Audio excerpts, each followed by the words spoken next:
Hello, family, and welcome to another episode of Epic Understanding. I am your host, Coach Erica Love. So, this is the first time I've ever done a show like this. We are kind of going to break down some sports events that impacted us in a very big way in 2021. I think I'm going to do a couple of more shows to kind of round out the year where we break down specific issues and social matters that affected us for the year. So, this is my first one. We are tackling sports. I have two giants here with me. I am going to bring up my very first one. Hi, Derek. How are you doing? How are you, Coach? What's happening? I am fantastic. So, Derek's been here before. You guys may remember that he is the owner of a radio station in Nebraska, and he is the only Black owner of a radio station in Nebraska. How's it going? Going well. A lot of what we're talking about today is what's moving this thing forward. I have to carry it with me. So, yeah, we'll cover some very familiar ground today. All right, I'm pretty doggone excited. When I went to, ask you about this and, to bring somebody to this table, there was a number one name that came to mind. Okay. And it's your friend, Barry Thompson. Barry, how you doing, buddy? Doing good and getting better. All right. Doing good and getting better. You know what? That's a saying right there. I dig it. I dig that. We're working on making it a t-shirt. All right. Now, Barry, I'm just going to be honest with everybody. This is our first time meeting. So I'm going to have Derek, tell us about your friend here, Barry. Barry is my brother.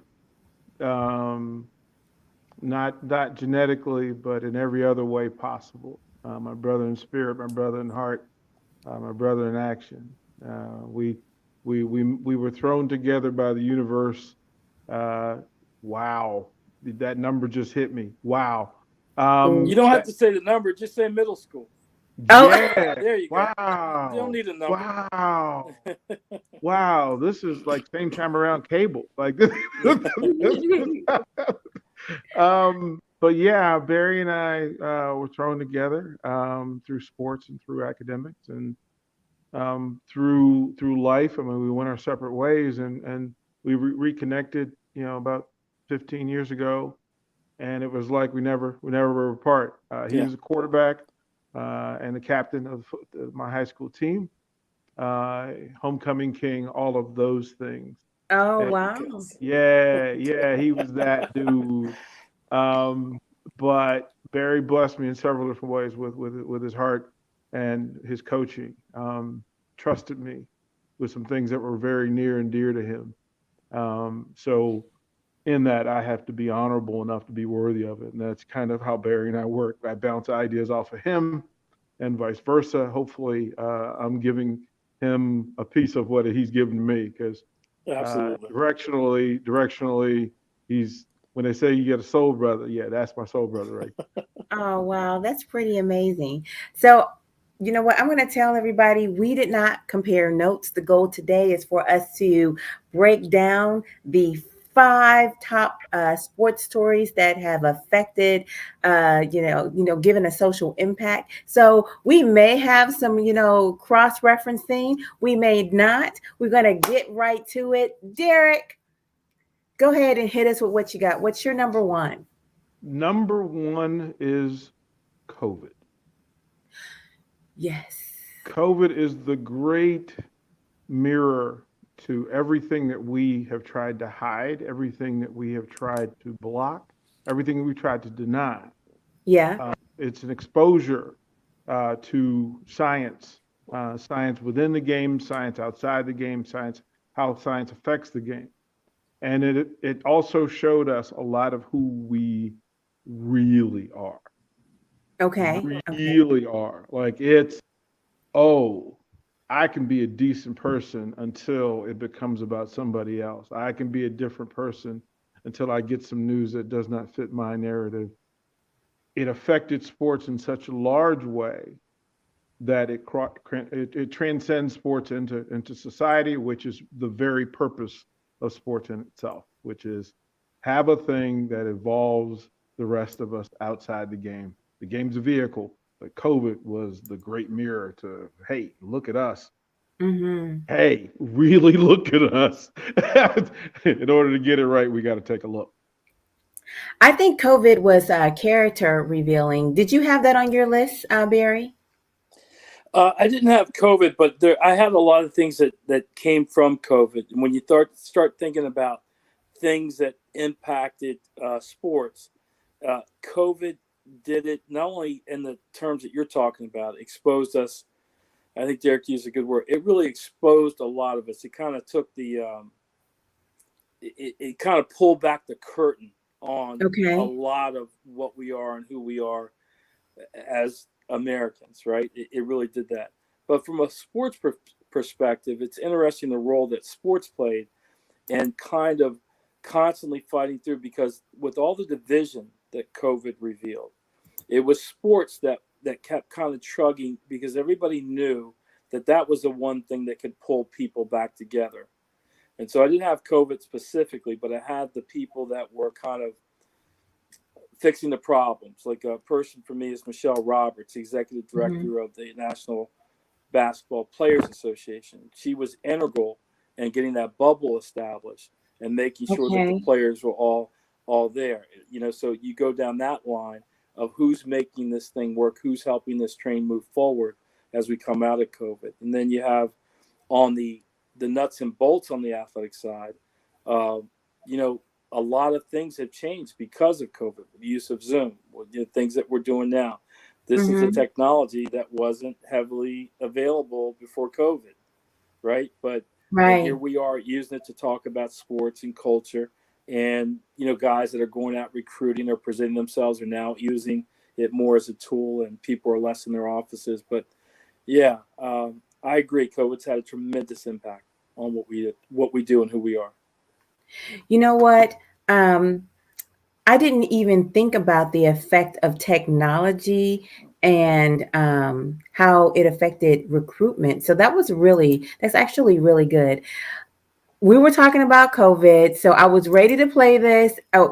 These guys both made my list. I want us to watch this video really fast because I find it so interesting. Is exponentially worse. There was not only a lie, there was an intent to lie. And it just a couple of things for you, Stephen A., because we obviously have this gripe. I have this gripe with you. Because it's both of us. Yeah. That's fine. I wrote down some things that you said here. Sure. So 3.5 weeks ago, you said it amounts to betrayal for Kyrie. You said, quote, flat out stupid as relates to what he's doing.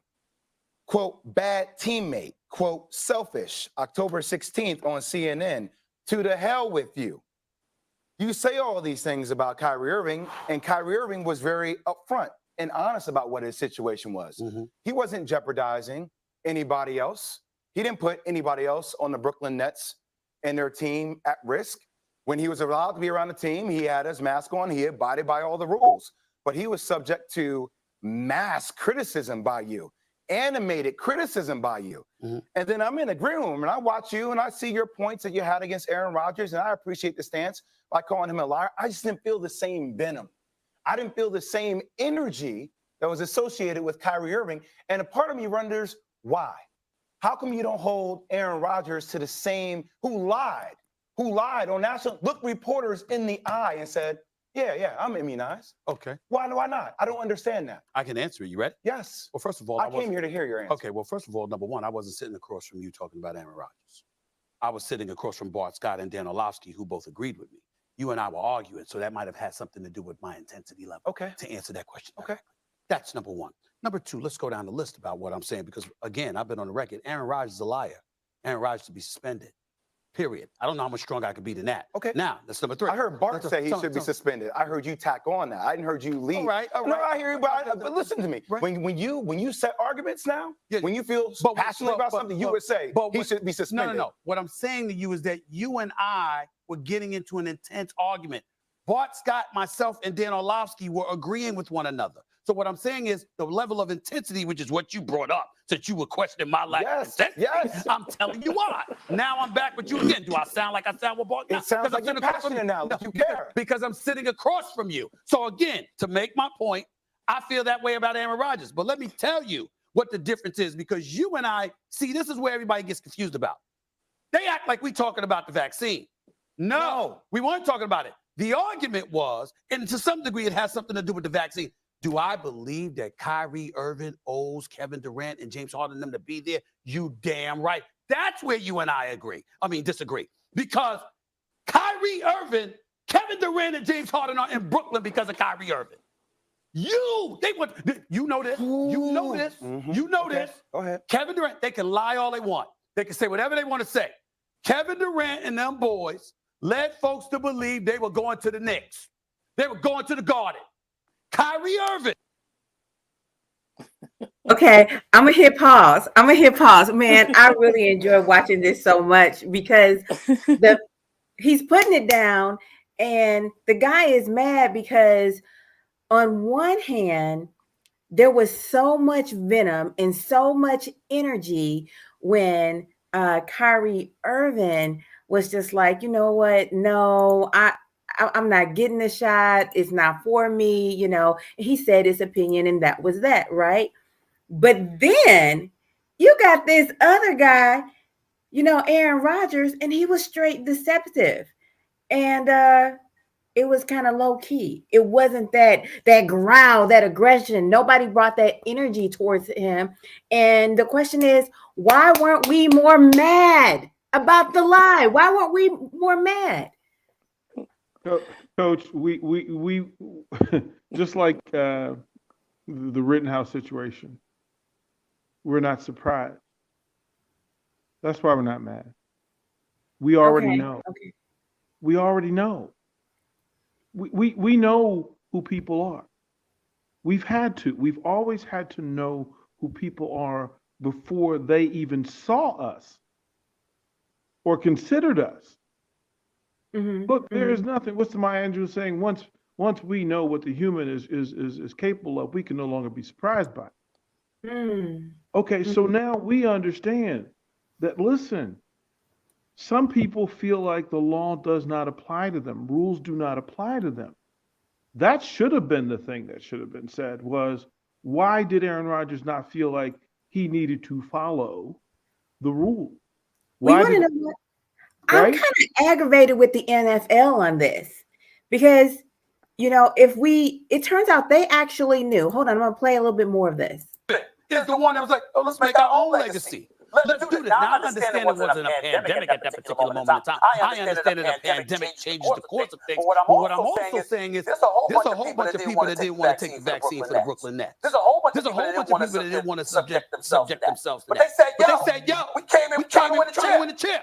This is what we're trying to do. So my position, not yours, my position is, since you're the one that got them there, you should be riding right there with them. That's my position. Okay. The other point that I'm making is this, and I stand by this. And there are a lot of people that have called and been in support of Kyrie Irving. And I'm not saying that Aaron Rodgers is not exponentially worse. Because let me be clear, I agree with you with that. Aaron Rodgers is worse because he lied and Kyrie was honest. Yes. He lied and Kyrie was honest. Yes. And Kyrie was honest. But that's not my point. My point is, this is the first discussion I'm having about comparing the two. Mm-hmm. I'm not saying that Aaron Rodgers is not worse than Kyrie, but what I am saying about Kyrie also is that last several years, this brother want to show up to work when he want to show up to work. There's always an excuse. There's always an excuse not to show up to work. I believe, Jay. Okay, so is that a fair argument? Because I'm feeling like this brother is throwing everything in the kitchen sink in the argument. It seems like there's several things going on here. There's this unwritten, they're not speaking, but you know they're making racial implications that Kyrie was treated one way and Aaron was treated another, and that is kind of true on the surface. But I thought you brought up a good point. What's behind the Aaron Rodgers thing is the support system. There's no way that the Green Bay Packers didn't know that he wasn't vaccinated, and there's no way that the NFL. It's hard for me to believe that the NFL, because I don't know the weeds, but there's some reporting that goes up to the NFL. And so they had to know. So those entities, the corporate entities, the NFL and the Packers, were in cahoots to allow Aaron to do what he was doing. How he got found out when he was outed. And the reason his landing is going to be softer because the same two people that were backing him in the first place are going to back him in the second place. Kyrie's in a different instance. He's literally by himself. The Nets weren't backing his decision. The league wasn't backing his decision. And so you can look at it from a racial standpoint, but I think it's more important to kind of look at it from a corporate structure standpoint. Now, I'm going to agree with you on that because we have one is the NBA and one is the NFL. Okay, so I completely agree with you on that. I'm just wondering, I will say this, as a woman, when somebody lies, when a man lies, I'm like doubly mad. I'm mad on top of mad. I'm mad because there was a plot and I wasn't in on it. Dang it, if we gonna scheme, we gotta scheme together, damn it. Do not lie to me. Well, that brings me back to the other point. We're talking about things that have impacted sports. And I did a little research and I kind of went down stories. And the thing that kept sticking out to me, to your point, is how many women are rising to decision-making positions of power within the sports industry. You have 5 Power 5 ADs that are women at University of Washington, Penn State, Pitt, UVA, and Vandy. You have 2 women that are sitting at the heads of the 2 major basketball leagues as executive directors. Like I said, Michelle Roberts, and then Terry Jackson, the Women's National Basketball Players Association. She's the executive director there. So hopefully, Coach Love, we'll see less of this in the future. We'll see more accountability, no plots that nobody's in on, because we're getting more women into these positions. And I have faith that they won't allow a lot of this crazy stuff to happen. You know what? We're not. That's, women are just different that way. But you muted yourself just now. I think she froze. Yes, she did froze. She froze. So we can hold it down until I thought it was interesting that as they talk about it, and you and I have had these discussions, right? Mm-hmm. That quite often there are different rules, even within the same system. Yes. And when you start talking about the corporate stuff, that's another racial thing. Right. That is another racial thing because that's systemic. And a big part of that is people protecting the things that are important to them. And usually in those cases, money. Right. It's money over doing right. We would rather do one. There you go. That's where that duplicity comes in. And I'm wondering, what would have happened if, say, LeBron was doing the same thing as Kyrie? Would those end? Because Aaron Rodgers is one of the faces of the NFL. You know about that. Yep. And so LeBron, although Kyrie's a great player, he's not LeBron or he's not Durant or he's not Steph Curry in that kind of hierarchy. And I wonder if they were pulling shenanigans like Aaron Rodgers, would the franchise and the league kind of get behind him, or is the league so different that it would have, outed them like Kyrie?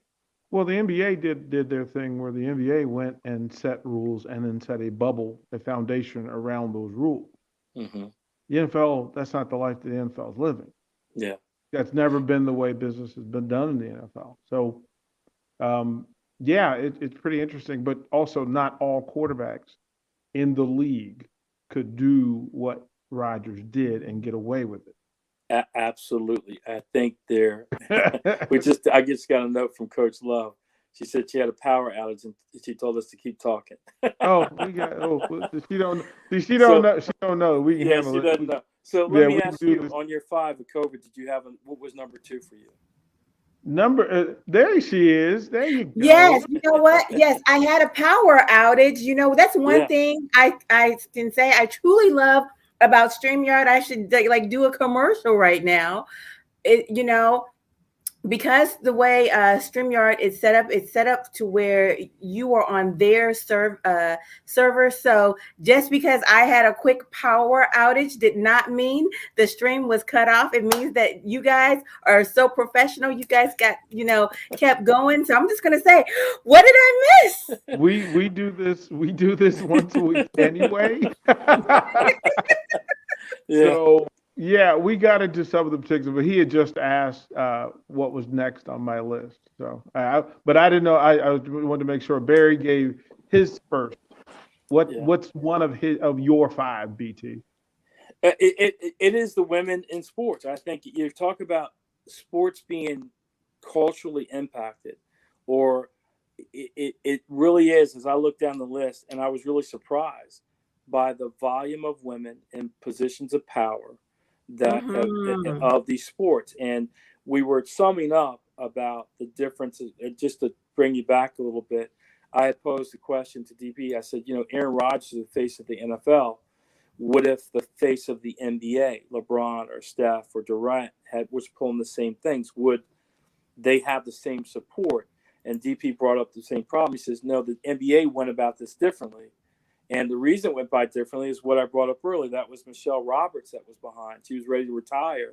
And then when COVID happened, she came back and she was instrumental in kind of getting that bubble set up. And so they got off to a different start with this whole thing than the league did. So that's what we talked about. But yeah, for me, it comes down to that. I'll tell you another thing that it's not specifically related to this year, but you start looking at the impact of these athletes that are moving off the court and staying in the industry.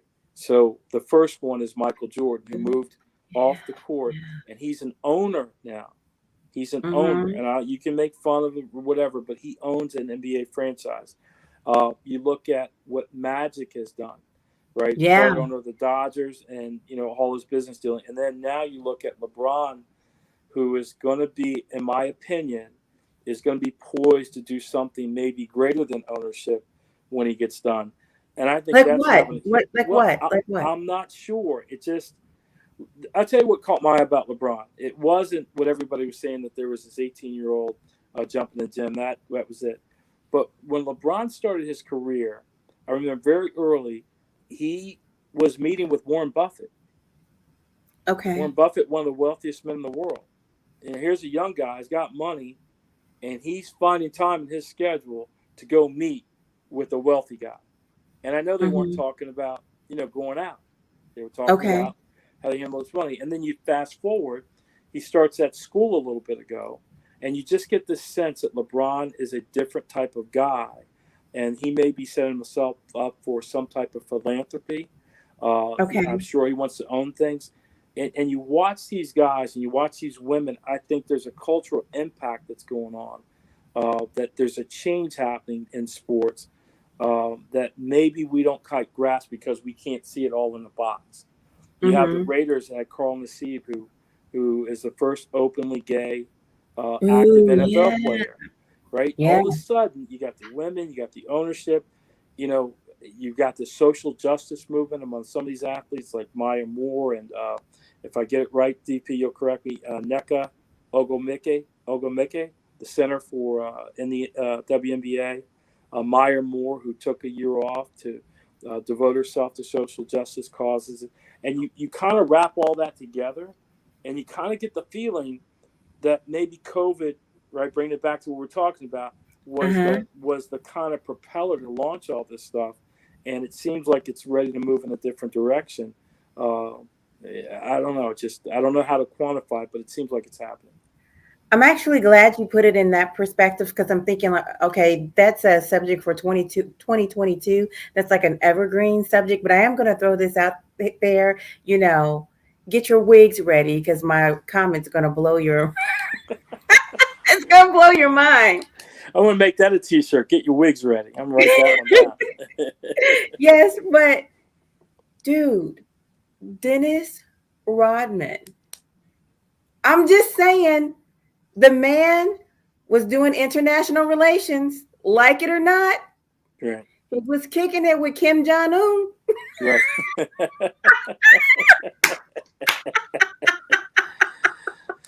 He was. Okay. Wait a minute. Why is DP like shaking his head at me? I said, get your wigs ready. You know what? You see it's gone. You see it's gone. You see the wig flew right off, right? Ain't nothing left. Now he's probably literally nothing left. There's nothing when you there. brought up Dennis and international relations, he's probably thinking of Metal World Peace working at Circuit City, so he could get the discount. Yeah. It was this. So yeah, that kind of stuff. Look, as a part of what we could talk about for the year that was, a lot of it was celebrity athletics. Okay. Rather than actual athletics. Okay. Where you had the Paul brothers doing the fake boxing, and you've got people doing business, and then you've got former athletes and current athletes boxing, or you may have actresses and rock stars boxing. I hope it probably won't be 2022 because there's too much money being made in 2021 off of it. But my hope is that in 2023, we let actual athletes be athletes. Okay. Like, I just want to focus. Like, we've done enough of having fake politicians be politicians. We've had enough of non-musicians singing. We've had enough. Right? We've had enough of too many untalented people being famous. Oh. So my hope is that in 2023 we get back to standard. So I'm gonna partner with you, but in a different way, because I'm gonna say being a change agent is a talent, and it always has been. What's that man's name? It's he was the guy that made the circus famous. What was his name? Oh, the Barnum and Bailey. Barnum and Bailey. Yes, Barnum and Bailey. And he knew how to draw attention to that which mattered and that which did not matter, and made it matter. And I'm going to use one of the biggest, ringleaders of that, and it is Kim Kardashian. This young lady has changed the world with her bottom. She changed something. I don't know what. Well, yeah, you know what? I can say for sure there is a woman free because of Kim Kardashian. I can say that there are several teenagers that are now resting comfortably in America because of her. And I can say that people are looking at justice differently because of her. And in a way, she's been like a snake oil salesman, because while she had everybody looking at her bottom, she was stirring something smart up in the pot. But smart's not sexy to the masses. It's just not. It's not interesting. Can we change that in 2022? I don't know. I do not have the magic wand for that. I do not. Can a brother get some of that in 2020? That's what I want.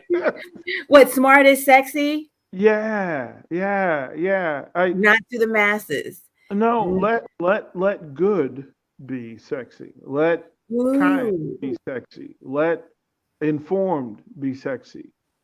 Let professional be sexy. Yeah. None of those things are provocative. None of those are provocative.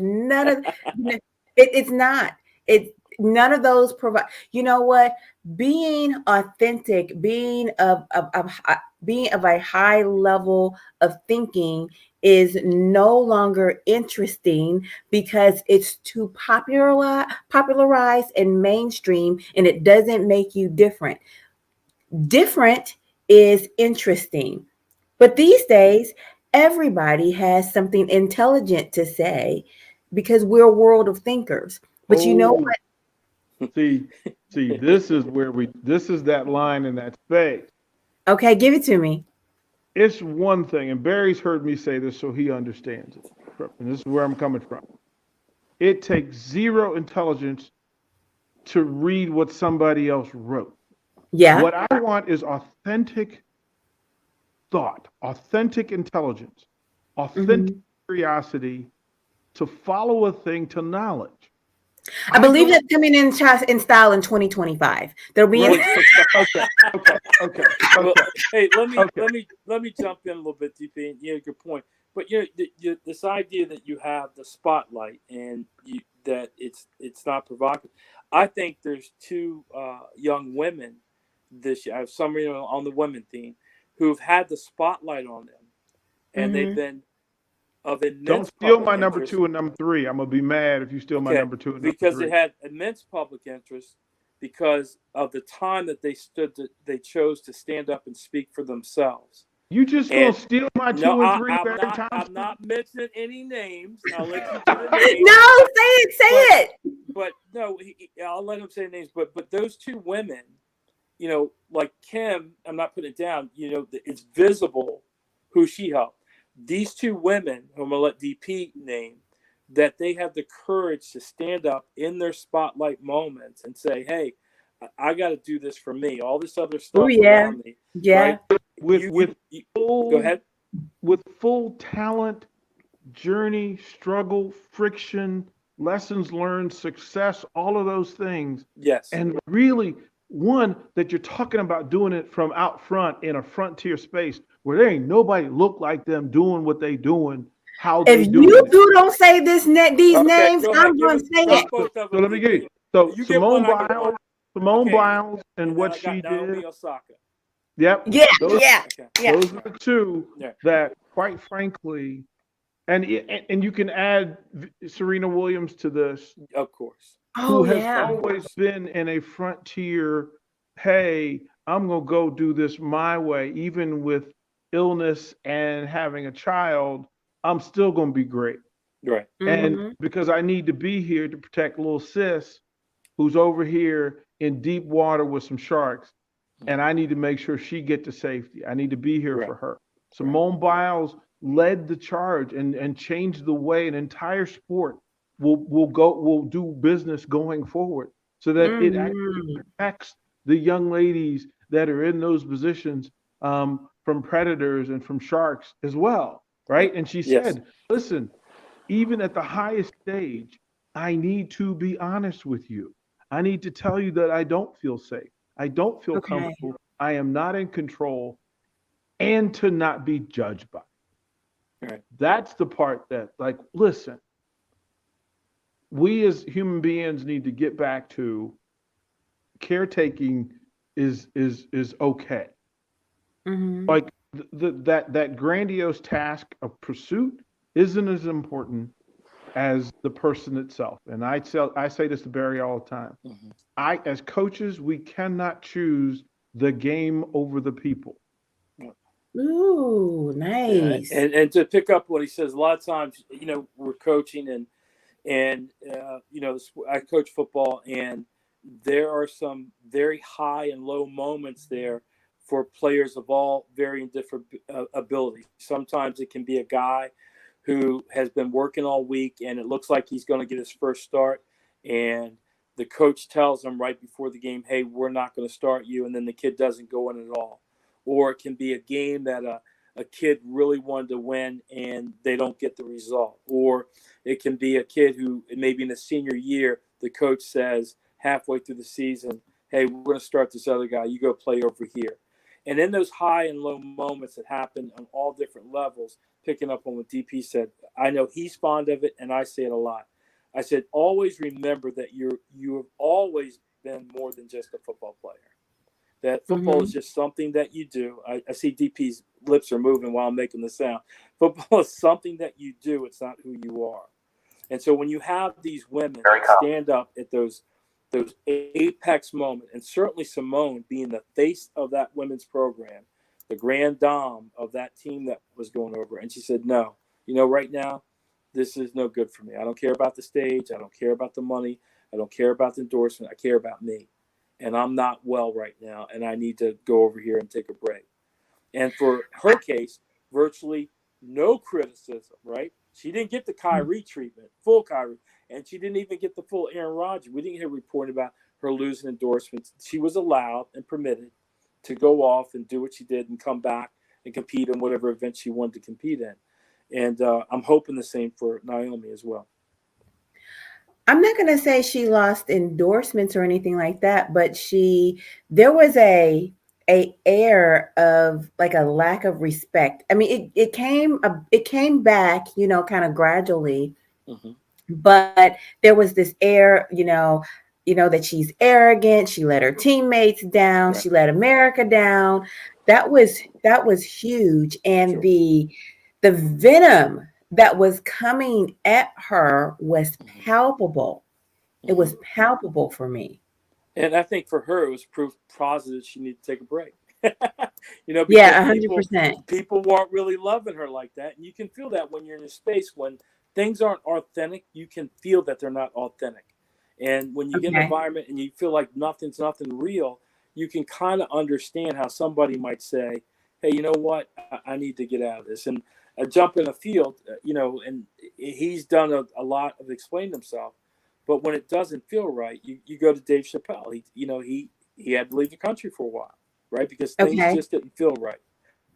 And it's just great that these women, that in their moments, they were able to step up and say, I don't care what's at stake. I'm going to take care of myself. And they still have careers and they'll go on. I thought it was great. And I think they helped a lot of people.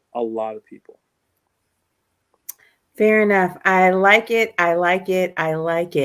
Okay. Is it my turn? To give one of mine first? Absolutely. Yes. Let's go. Okay. All right. We've done Aaron Rodgers. We've done Kyrie Irving. Oh, God. Zach Stacy. Okay. So I know I'm the girl on the panel, and I'm not trying to beat up on the fellas when it comes to domestic violence, because certainly women, I find that women are very guilty of this. It's just that when it comes to sports, there is something, as a matter of fact, it feels like it's really being highlighted in the NFL. These NFL players are going home and just really they're terrorizing their families in a big way. So Coach, let me say, first of all, the rule with me, right? You get that permission. Do I have permission to be honest? Yeah, right. So you don't have to mince words with family. That's not how this works, right? Right. So through that, it was that domestic abuse, period. See, you can remove yourself from who did it. Okay. Don't tell me who did it. Tell me what they did. Okay. And then I know how to deal with who, right? And it is a thing that happens in athletics. And again, there need to be more coaches like Barry Thompson who would have a zero tolerance policy for that sort of nonsense away from the field. But see, if the Barry Thompsons of the world aren't there to boundary this stuff, there are some athletes who can feel like they are able and enabled to do said thing. Specifically in the fight game and mixed martial arts. Those are the areas of where it's really, even in the WNBA, it's a part of it, right? It's a part of our fabric that there's so many people walking around into anger. Okay. That we have to fix what's wrong. And what's wrong is for anybody to ever feel like there's anything that's happening in a home, that would be the appropriate and correct thing to do. Yeah.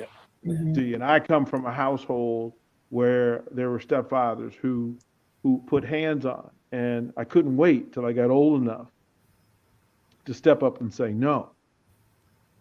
So every mother is my mother, every sister is my sister. No man, no woman should put their hands on other people simply out of frustration or otherwise. Stop doing it. Like, just stop. Mhm. Shame on Zach Stacy. Shame on the people that enabled this. But all of us, by exposing that nonsense, can fix it. Like, that's literally the way it has to be done, is expose it and then make it so that it's not welcome. Yes, that is such an important statement. Make it so it is not welcome, not covered up. This is something I want. Mm-hmm.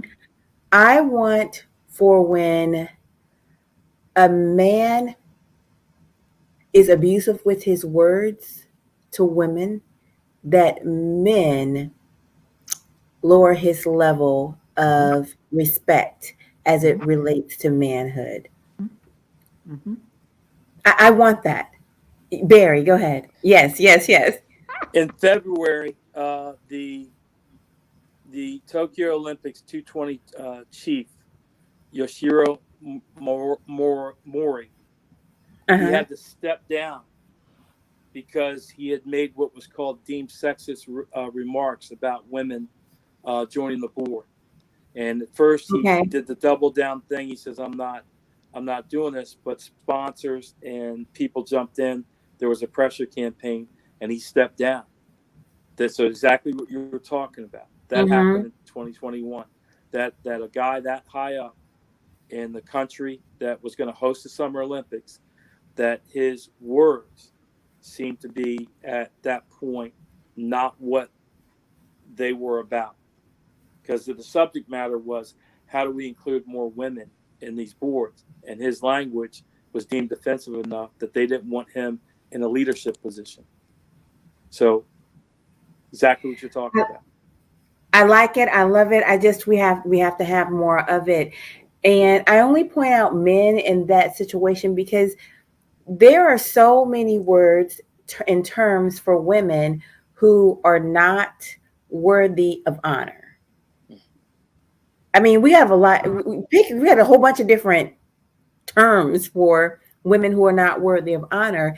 But when a man is less than top notch, he still gets to be a man, and I don't like that. No. See, we need to stop giving men that, right? But the other part of it is, and again, these are conversations that Barry's he's heard me have all along. The simple human top elite level action is to call you by your name. So I definitely agree with that. I just want to currently in the atmosphere we have, there are men who are so magnificent, and there are of such great high quality. It behooves me as a woman that there is not a way to separate this high quality, high value individual versus, this other type of male person. And I'm not talking about looks, and I'm not talking about money or anything like that. I am talking about the quality of the character of the individual that I am dealing with. And with women, we are really sifted. We are sifted by society. We are sifted among ourselves, and we're certainly sifted by men. And I'm just saying, it's not that way for fellas. It's not that way for you guys. I don't know. I was raised in a house with 4 older sisters. Mm-hmm. So guess what? I was at the master's class every day after school about all the ain't do's, don't do's, never gonna do, right? Okay. Because that information was passed along. But the simplicity in this is when you are introduced to someone identifying themselves as a man, Mm-hmm. that if they then show action that is not man-ish, that you stop rewarding him as though he is a man. Yeah. Like that line that can be Yeah. drawn. The dudes around us, Barry and I spend a lot of time shoulder to shoulder setting boundaries for people. And the coaches that we've been with, we've been around some dudes who did some things and said some things that it wasn't even our place in it, right? We had to say, "Oh no, I'm by myself right now." We got you, B, right? Well, while they're listening, on the off chance of people, there we go. Go ahead. Nah, B. I was solo for a second, and then you came back in. So okay, I didn't mean to interrupt you, but to pick up on your point, you mentioned Maya Angelou earlier. Another one of her ones that I really like. When someone reveals themselves to you, believe them. Believe them. And so, if in this two-part equation between men and women, if more women and just men in general, right? When they see somebody who's less than, right? If you say that's not me, then don't coddle. Don't say that's okay or that's just him or that's just the way he is. Once they show themselves to you, believe them and make a decision that that's not a person I want to be around. And I'm talking about both from a woman's perspective, Derek was saying don't reward it, but also from a male perspective. It's just not a guy. I've had and we've had in our coaching experience. We'll be going along in the field and all of a sudden a coach will pop off in a way that we would never do. And, I've done it. I've been guilty of making that decision quicker than Derek because he's a hopeful soul. But once I see it, I'm like, done. He's pulled me back from the ledge, the figurative ledge a couple times. I'm like, no. And to Derek's heart, he will get in there a couple times to try to turn that ship around. But most of the time when that happens to us, we both wind up in the same spot. He may get there 2 days later and he goes, man, I can't. I said, well, brother, I love you for trying, but I told you on Monday I was out. Oh, wow. But yeah, I mean, that type of discipline in all of our lives, right? That if we just didn't tolerate the things that we don't want to tolerate, there would be less acceptance of intolerable behavior. And that's not just women, that's all of us. So let me ask you this. How does that relate to cancel culture then? Because I think it's very interesting, this term cancel culture. Yeah. I think cancel culture, in my opinion, wait a minute. Stop. Look at DP's face. They really don't. Political correctness to me is just speaking correctly, and if you told an off-color joke before and it was allowed for you to take off-color joke, well, it shouldn't feel like somebody's crimping your style. It's an off-color joke. It was, whether somebody wanted to hear it before or doesn't want to hear it. And this cancel culture thing, I just don't understand. It's just nobody's canceled my culture. I don't care how often they speak on the news about it, but my culture is intact. And I don't know how they possibly.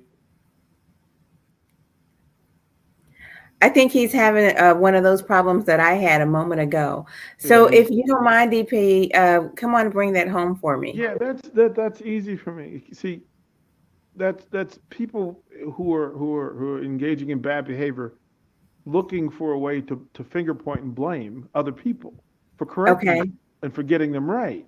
Like, look, cancel culture. I appreciate somebody coming up with this thing. Oh, it's cancel culture or woke. No, woke is educated. There we go. You're back. Yeah. Woke is educated. Cancel culture is correction and redirection. So, look, you can't get culture. Like, nobody's ever been cultured for being kind to anybody.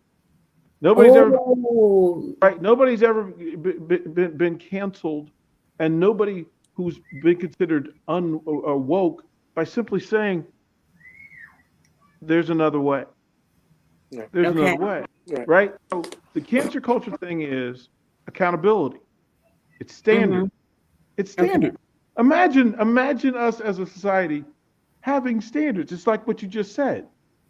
Cancel culture is if a dude raises his hand or voice to a woman, then that he should be removed from her space and her place.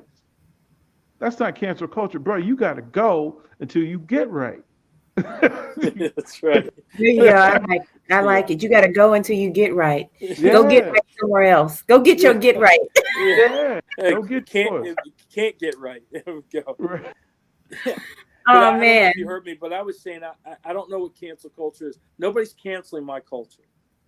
Okay. Like you can say whatever, but my family, the people around me, your words don't cancel my culture.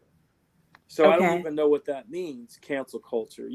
And I think what DP said, it's just about a standard.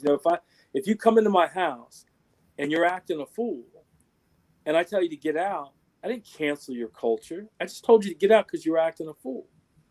Well, no, I'm going to give you an example of, this is in sports, but this is the first thing that comes to mind when it comes to cancel culture. So Kevin Hart was going to host the Oscars, and he really wanted to do it. Right. He was so excited about doing it. And then like a few years back, maybe about, 10 years ago prior, he had said some things that were, homophobic. Yeah, homophobic or what have you. Yeah. And the Oscars wanted him to apologize for it. And he was like, no, I'm not doing it. So they were like, well, no, we're not working with you. Bye. Yeah. And he ended up not doing the Oscars. And I think he decided not to do the Oscars, but there was so much intense pressure on him, right. That he essentially got canceled. Quite honestly, I see both sides. Wait a second. I would love to have the type of canceling that Kevin Hart has. I don't know how much money and how many stadium tours he's had since he's been called. Please cancel me. You know what I mean? Cancel you like that. Okay. Right. They replaced him. He just replaced Macaulay Culkin from Home Alone in the commercials. So he ain't canceled. Yeah. That brother paid. He ain't canceled. He mainstream. Okay. But that brings up a point. That was the guy. Now Kevin, he said, no, I ain't doing it. And then later he did kind of soft sell it a little bit, even though he didn't get the Oscars back. But then that brings you to these people that are in this light and they make these decisions. The great Dave Chappelle, not the great Dave Chappelle, but one of the stories he tells about as he's coming up and that his parents were highly educated. And when it came time for him to decide what he wanted to do, he said, well, I want to be a comedian. And this family of educators, right? Yes, I know this story and I love this story. Right. And his dad's, will be success. And he says, well, if I make as much as a teacher, I'll consider that successful. And Dad said, well, if you feel like that, you need to get out of here. But remember, name your price in the beginning. And if it ever gets more expensive than that, you need to get out. And so these stories to me are different versions of that kind of parable that Dave had related in his routine. There are these people who are saying, no, you're coming at me. I don't agree with it. So you're not going to cancel me or whatever that is. No, I'm here. And so maybe you don't want to have them in or whatever, but it seems like those people publicly kind of springboard. Now, it used to be they could kind of make you disappear, right? Yeah. You would lose everything. Well, right now, it just seems to be that when these people stand up and say, no, this is who I am, whether we like who they are or not, because it's going on the political side too, by the way. They say something and the heat comes at them and they do the famous double down. That's what's in vogue right now. And we can't believe they do the double down. And we're waiting for them to go away, and yet they springboard. Right? So absolutely. Yeah. And there's something repeatedly. Right. That just tells me there's something to be said for standing your ground. It is. Okay. It is. Okay, so did we get everybody that was on you guys' list? You got more? Barry, I know Barry's got more. No, I kind of went. I've got my three. Okay, yeah. I'll just tell you what I had on the list. I didn't have so much events like beyond the things that we talked about.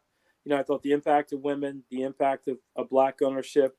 We talked about the women, Naomi and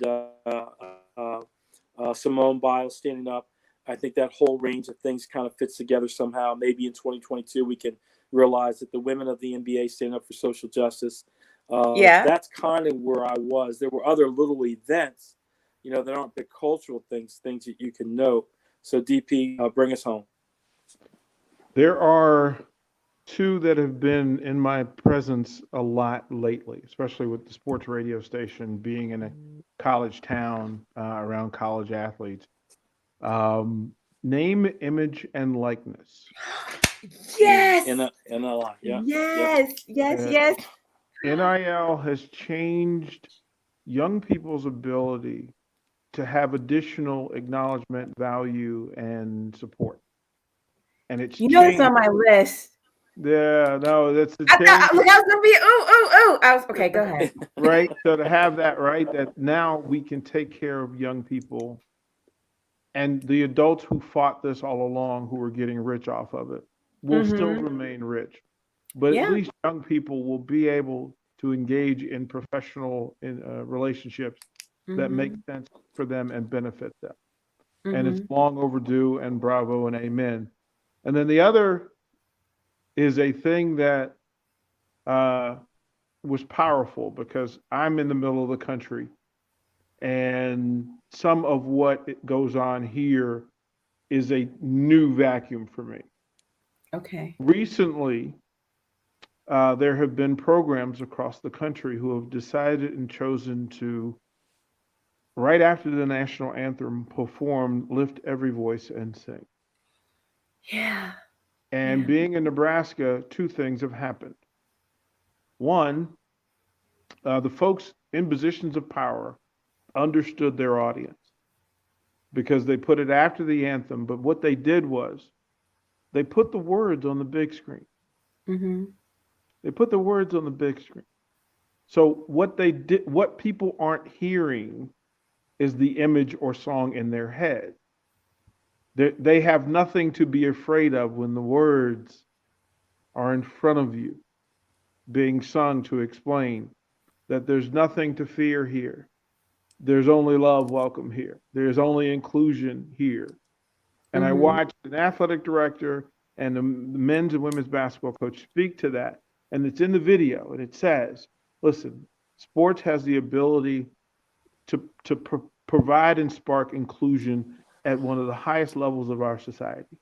So here, in this space, we want to promote inclusion for all the people who are not only from here, but from somewhere else, from a different culture and a different place.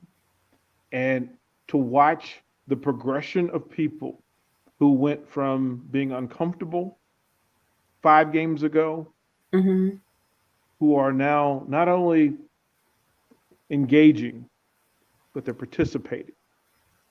Nice. Right? Pretty powerful. They sing the words like they understand that I cannot say that I love these people wearing these uniforms if I cannot stand for them like they stand for me. And it's pretty impressive. It's pretty incredible. That's amazingly powerful. I love it. All right. So you took that big one off my list, but this is my last one. And let's check this out together. I know I can beat her.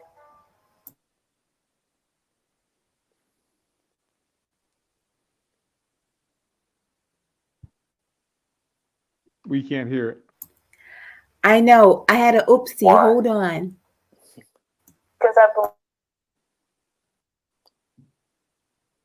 And I love that you use the word oopsie. So we'll talk about that later. But to keep going on and on. Hey, I know I can. where she gets sound. You know you can be. Oh. Very confident.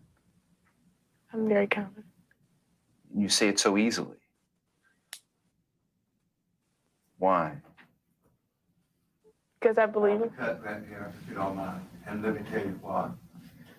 What she she said it with so much confidence the first time.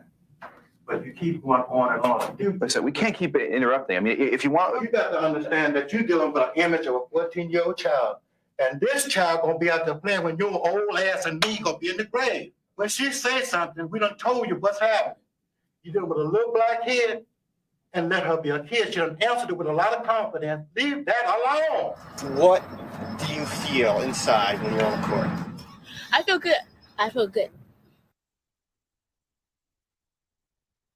So these guys, that film, King Richard, Yes. I believe is going to not only be a big deal in 2021, but I believe it's going to stand the test of time. For me, it's sports, but I saw him getting his dad on, and that was so cool to me. I'm up in it crying watching King Richard. I watched it last night, and I'm up crying, and I had to catch myself. Right, I had to catch myself. Kudos to Will Smith. Kudos to the Williams sister for doing it. But listen, those storytelling. Yeah. Look, man, he put it out there for everybody, Mm-hmm. and it was so cool. And first of all, where do they find twins for Serena and Vanessa for Venus? Like, I was like, wait a minute, what is going on here? Yeah, I was into. I expected it to be good. I didn't expect it to be great, and it was great. I feel as if the legacy of these two young women, plus him as a dad, is going to echo throughout history for much longer than I am alive and generations after me. And I need for, it's kind of like Hamilton. We say, well, we got to make sure women are in the next one. The next one needs to be better Orsine because she did the damn thing. Okay. Absolutely. It's just, for me, there's not often where we really get to see dads empower. Like, I'm searching my mind. And Venus and Serena, they are amazing, okay? But the wind beneath their wings is their dad. And the storm in front of them is their dad. And the guard behind them is their dad. I'm gonna give you one. I'm gonna give you a black dad. That's wind and the storm. He's sitting on this. He's sitting on this feed right here. Okay, Barry. Okay, them two young people that man produced. Look, if you could take molded clay and heat from the sun and craft two amazing human beings from the right space, that man right there. That man right there. I just trying to. I'll look. I know we're probably getting close to it, so I'll tell you a story that comes from my dad. So when you talk about Richard, right, I can tell you, and then when people ask me about my father, I'll say two things. He, at one point, it's kind of complicated, but he moved from Northern Virginia to Central Maine, not Portland, not Bangor, not Central Maine, Central Maine. That's where the paper mill is. And he had a business up there. When he died, there were 6,000 people in that town. And, 5,997 of them didn't look like me. And they came out. And to this day, if somebody puts a post on Facebook about my dad, you should read what they say about him. That's one. But I'll tell you a story about, you said the storm in front and the underneath and the thing behind. There's one story. So my middle brother is 4 years separated from me. They moved up there when he was in high school. I'm in college. So this weekend, my dad, who ran a business and worked a job full time, the business that he ran was a roller rink. So on Friday night, he had the rink set up that it would handle itself. And he drove north of where he was in Maine to see my brother play Friday night. He then turned around and drove south to the airport. And while he's doing that, unbeknownst to me, he had made arrangements with his brother to get a car at our house that was in Arlington, Virginia. So he gets on this plane in Portland. He flies, makes connections down to Georgia. He'd also called my coach to say that, if I get there in time, can he come home with me? So he lands in Georgia in the morning. He drives up to what we call the mountain in Tennessee. It's really up there, Swanee, Tennessee. Takes some time to get there. He got there right at kickoff time. He watched the game. He gathers me up. And the reason he gathers me up is he just wants to spend some time with us together. So we drive back down to Atlanta. We run to that big airport. We barely made our plane. And we fly up. Now we're talking, it's Saturday night. We had a few minutes together Sunday morning.